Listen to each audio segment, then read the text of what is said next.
Welcome back to my channel lavender kitchen Telugu official.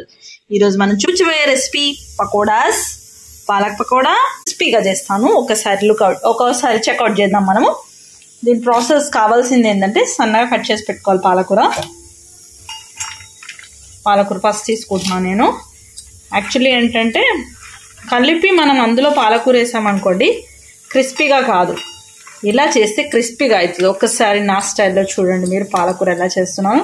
దీంట్లో కొంచెం పసుపు, కొంచెం సాల్ట్ యూస్ చేసుకోవాలి మనం, ఎందుకంటే ఐరన్ ఉంటుంది కదా పాలకూరలో. అయినా కొంచెం వేస్తున్నాను నేను.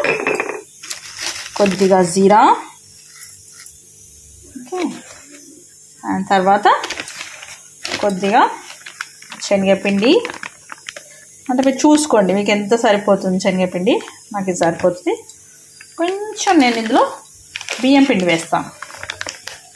ఇలా వేస్తే ఏంటంటే కొంచెం క్రిస్పీగా వస్తుంది పకోడా.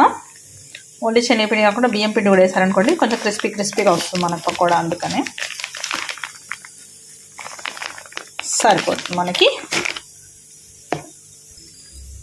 ఇందులో కొద్దిగా వాటర్ వేసుకొని కలుపుకోవాలి మనము.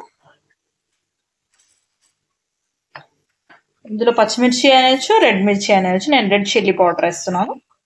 మీరు కావాలంటే రెడ్ చిల్లీ పౌడర్ వేసుకోవచ్చు, లేదు అని కలిపేసి కొంచెం ధనియా పౌడర్. అంతే అండి. ఇప్పుడు కొంచెం వాటర్ వేసుకొని కలుపుకోవాలి మనము.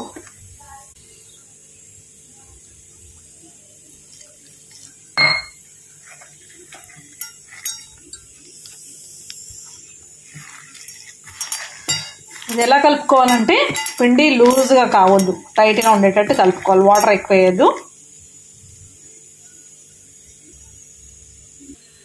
చూడండి, మనం కలిపినప్పుడు ఇలా గట్టిగా కలుపుకోవాలి. ఇది పొడిగా ఉండేటట్టు ఉంచుకోవాలి మనం. కొంచెం ఇంకా పిండి కావాలంటే మనం వేసుకోవచ్చు.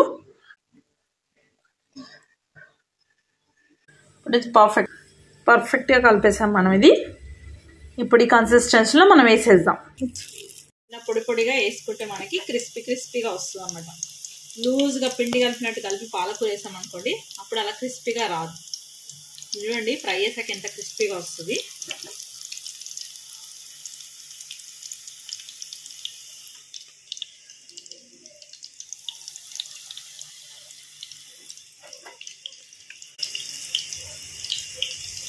ఒక దిక్కు చూడండి ఇలా అవుతుంది. అయిన తర్వాత చూపిస్తాను మీకు ఎంత క్రిస్పీగా వస్తుందంటే సూపర్గా ఉంటాయి టేస్ట్. ఈ విధంగా చేసుకుంటే ఇలా పిండి గట్టిగా ఉండాలన్నమాట. వాటర్ ఎక్కువ ఉన్నది అనుకోండి అప్పుడు బజ్జీలు మెత్తగా అవుతాయి, క్రిస్పీగా కావు.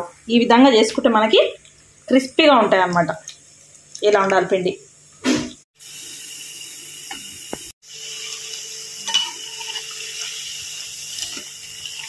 మీరు కూడా ఈ విధంగా ఒకసారి ట్రై చేసి చూడండి, సూపర్ ఉంటుంది. అంటే క్రిస్పీగా ఉంటుంది అన్నమాట. అంటే చాలా బాగుంటుంది. ఎవరైనా గెస్ట్లు వచ్చినప్పుడు వెంటనే ఫాస్ట్గా వితిన్ 10 minutesలో మనం రెడీ చేయొచ్చు. పాలకూర ఉంటే మన దగ్గర చేసి పెడితే చాలా బాగుంటుంది. చూడండి, చూస్తుంటే మీకు అర్థమవుతుంది కదా. ఒక ఫ్యూ మినిట్స్ వదిలేస్తే చల్లగా అయిన తర్వాత మనం చుంచి చూపిస్తాను మీకు.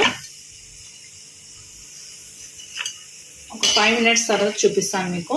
కొంచెం చల్లబడితే మీకు విరిచి చూపిస్తాను ఎంత క్రంచీగా ఉంది. ఎక్కువ ఆయిల్ అబ్జర్వ్ చేసుకోదు, బట్ ఉన్న ఆయిల్ కూడా టిష్యూ పేపర్ తీసేసుకుంటుంది.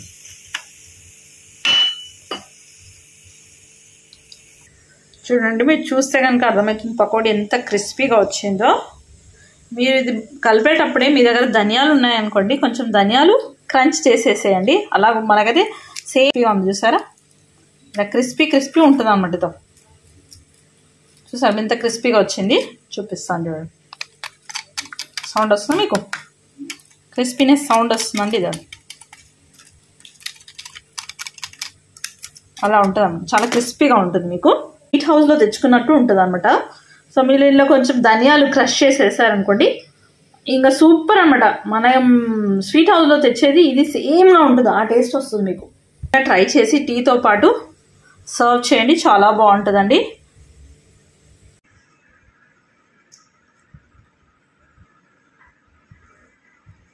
చూడండి, palak pakodi same sweet house నుంచి తెచ్చినట్టు, బయట నుంచి కొనుక్కొస్తే ఎలా ఉంటుందో అలాగే వచ్చింది. మొత్తం ప్రాపర్గా టేస్ట్ కానీ క్రిస్పీనెస్ కానీ ఏది కూడా తగ్గలేదు. చూపించాం కానీ క్రిస్పీనెస్ ఇదండి, ఇంత క్రిస్పీగా ఉంది చూసారా, చాలా క్రిస్పీగా ఉంది ఇది. మీకు కనుక నచ్చితే please like, share, subscribe my channel. Thank you for watching. Thank you for time.